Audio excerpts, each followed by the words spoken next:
For Mawson.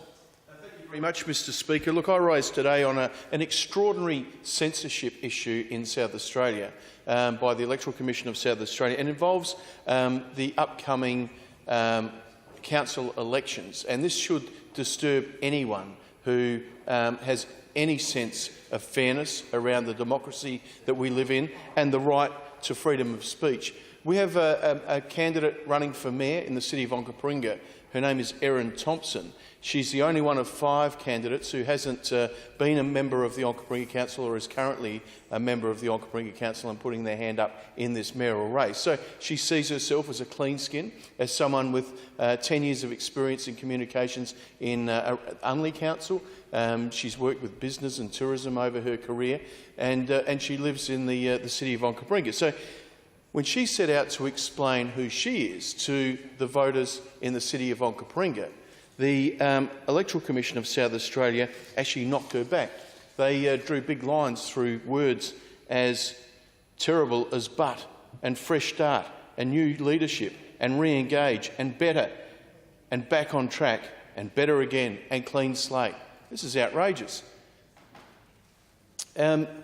What we have here is a system where, because council elections are postal votes, is that each of the candidates for council election and for mayoral election has to write a 150-word story, and then that gets sent out with the ballot papers by the Electoral Commission. Now, people should be free to say exactly what they like in that 150 words. So, Erin Thompson, running for mayor, and let's just remember that anyone who knows anything about councils, whether you live in the council area of Onkaparinga or not, anyone you talk to about the Onkaparinga City Council will tell you it's been dysfunctional, spending's out of control, and there are a lot of problems with it. So that happens with the people next door to me, that happens to people in the next town, in the next suburb.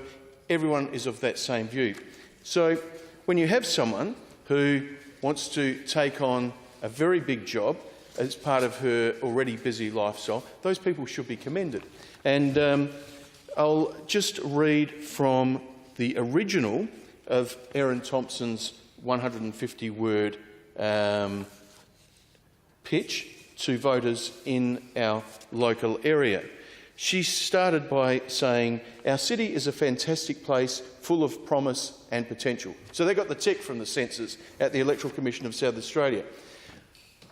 They said it's a positive statement, but your next sentence starts with "but," which of itself introduces a negative statement and criticism of council. The offending sentences are set out below, and I've highlighted the trigger words. This is by this fellow from the Electoral Commission. He says, "But council needs a fresh start and new leadership to re-engage the community and deliver better services and facilities." Now, I reckon most people in the city of Onkaparinga would agree with that statement from Erin Thompson, candidate for mayor, the city of Onkaparinga.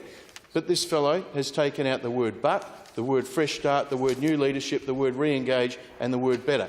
That precedes, of course, services and facilities. The next paragraph, Erin Thompson, candidate for mayor, says, "I have the vision, energy and experience to get Onkaparinga back on track, delivering better outcomes for you."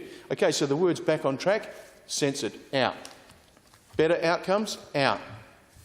She also goes on to say, "I will give Onkaparinga a clean slate through transparency, zero waste of ratepayers' hard-earned cash and active community engagement." She can't use the word "clean slate." Now, you know what?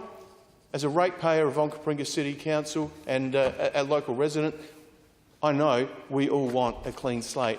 Now, someone like Erin Thompson, who's putting her hand up to be mayor, should be able to engage with the voters in our area and tell them exactly what it is. It's not up to the censors at the Electoral Commission to decide what's in or out, provided it's not illegal.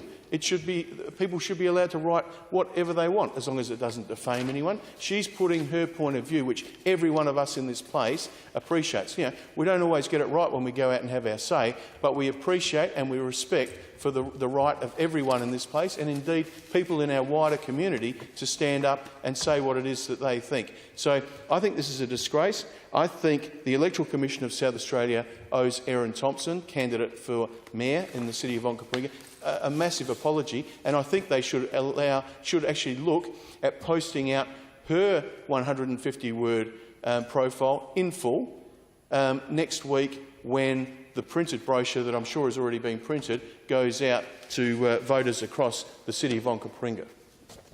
Member for Waite.